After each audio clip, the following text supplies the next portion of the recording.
In this video, I'm gonna teach you how to delete your Minecraft account in Android.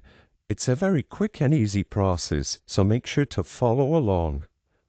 Please be aware that to do this method, you need to make sure that Minecraft is updated to its latest version.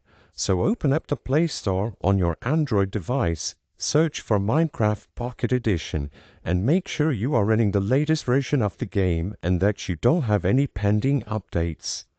Once you ensure that you are on the latest version available for the game, you just have to log in to the game, open up the game as usual, and you should see your character over here next to its gamer tag. Now, to delete this Minecraft account, all we have to do is click on the settings button under play on the main menu.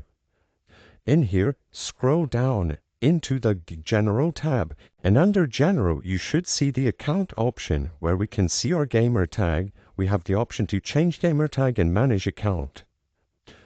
In order to delete this Minecraft account, we have to use the last option, sign out of your Microsoft account. This will give us a notification telling us that while we are signed out of our Microsoft accounts, we can't have access to the Minecoins and items.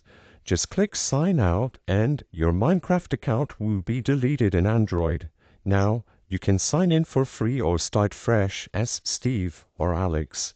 I hope I was able to help you on how to delete your Minecraft account in Android. If this video helped you, please be sure to leave a like and subscribe for more quick and easy tips. Thank you for watching.